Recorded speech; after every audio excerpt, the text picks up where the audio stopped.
Shabbat Shalom, Parashat Mishpatim. Vele Mishpatim, après que nous avons reçu la Torah dans Parashat Yitro, il est bien logique que nous ayons les lois de Dieu. Donc c'est une parasha très spéciale qui est remplie de lois et que Moshe Rabbeinu a reçu Mont Sinaï qui va descendre parce que le Parashat Yitro on a reçu les 10 commandements qui étaient le résumé, le concentré de toutes les mitzvot. D'ailleurs, on dit que dans les 10 commandements, il y a 620 lettres, ce qui représente les 613 mitzvot de la Torah, et 7 mitzvot que les Bnei Noirs ont à faire, ou bien les 7 mitzvot de nos sages. En tout cas, Vele Mishpatim, c'est une paracha qui nous apprend beaucoup de choses. Toutes les lois qui entre les pécuniaires, toutes les lois qui peuvent réunir des hommes, et à la fin de la paracha, nous revenons sur le don de la Torah pour dire exactement comment il s'est passé. Et vous savez que dans la Torah, il y a En Mukdam U'Chava Torah, il n'y a pas d'avant et d'après dans la Torah. C'est-à-dire, il n'y a pas d'ordre chronologique. Dans le sens où, Kadosh Baruch Hu, il nous enseigne des choses. Donc, chaque enseignement vient en son temps. D'ailleurs, la loi grammaticale hébraïque de la Torah fait que nous avons une certaine lettre qui est le Vav. Donc, c'est un Yud qui est allongé. C'est comme un trait. Et ce Vav peut transformer le passé en futur et le futur en passé. Par exemple, Ve'aya, ce sera. Donc, Aya, c'est un passé, mais Ve'aya, ce sera grâce au Vav. C'est comme si vous avez un angle plat de 190 degrés qui peut passer d'une extrême à l'autre. Alors, pourquoi la Torah elle s'exprime comme cela? Le passé le rend futur, le futur le rend passé. C'est qu'en réalité, la Torah veut nous dire, sache que tout ce qui s'est déjà passé va se repasser. Et tout ce qui arrivera, c'est déjà passé. Donc en réalité, le futur, c'est un passé, le passé, c'est un futur. Donc c'est pour ça qu'il n'y a pas d'ordre chronologique dans la Torah, parce que c'est un accumulement, on accumule des enseignements l'un après l'autre dans une manière que Kadosh Baruch Hu veut nous enseigner. Et quelle est donc la première loi que la Torah nous enseigne? C'est la Torah du Ev, la loi de l'esclave. Et c'était une loi qui était très forte à cette époque-là, puisque les bénis Israël venaient de sortir d'Égypte, et ils savaient ce que ça voulait dire l'esclavage.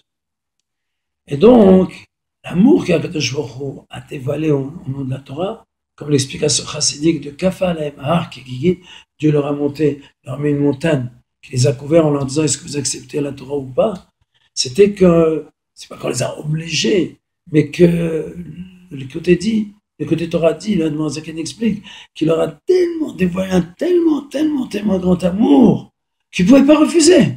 C'était quand quelqu'un me montre un tellement grand amour, je suis obligé de dire oui. Donc c'était un petit peu ça, Dieu les a couverts. Mais l'amour ne suffit pas, il faut avant tout avoir la crainte, c'est-à-dire la crainte de la grandeur de Dieu, parce que la crainte, elle nous donne la route à suivre, et après on peut construire et avec l'amour.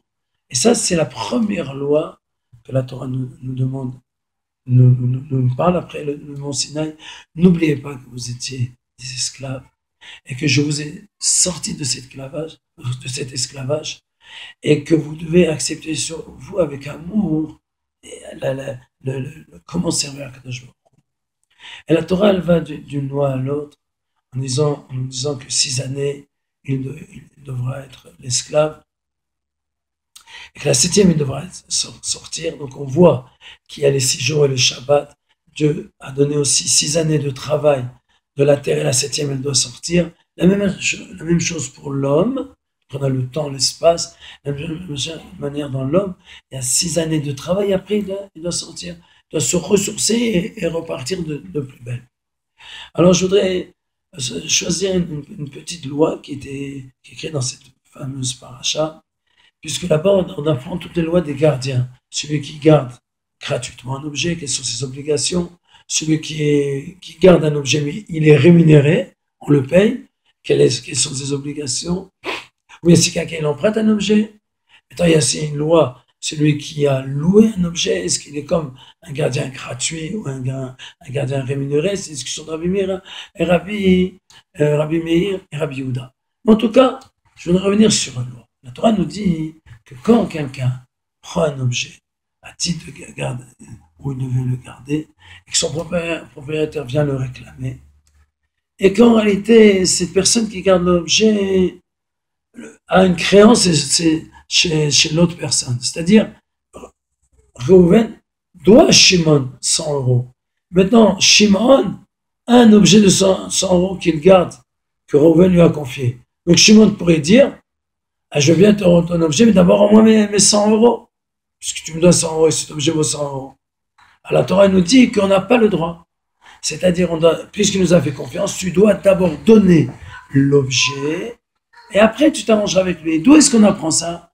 D'une prière extraordinaire. Ça nous aurait dit une prière extraordinaire, celle qui est moderne, tous les matins quand on se lève, et qu'on réfléchit sur la grandeur de Dieu, que c'est lui qui nous a donné la vie, et qu'on se dit, cette journée, ça va être une journée spéciale, pas comme hier, ça va être une journée extraordinaire. C'est pas dans le sens pas comme hier, c'est pas que hier j'ai fait des bêtises, non, elle va être encore plus belle que hier, je vais aller dans le bien. On voit que Akadosh Baruch Hu, chaque matin, il nous rend, cher Zarta Binishmati, tu me rends mon âme chaque matin.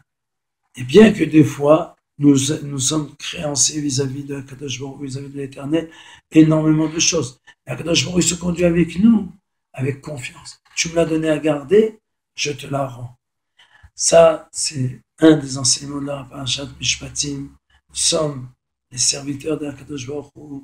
C'est un honneur pour nous de servir Akadosh Baruch Hu. C'est le plus grand honneur qu'il peut expliquer, d'être le peuple proche d'Akadosh Baruch Hu, qu'on puisse dévoiler ça et le voir d'une manière grande avec la venue de Mashiach, toujours en ce grand jour de 22 Shvat, où la femme du Rabbi, elle a montré son abnégation, comment servir Dieu dans l'amour et la crainte. Amen, jusqu'à la venue du Mashiach. Amen, Ken Yiratzah.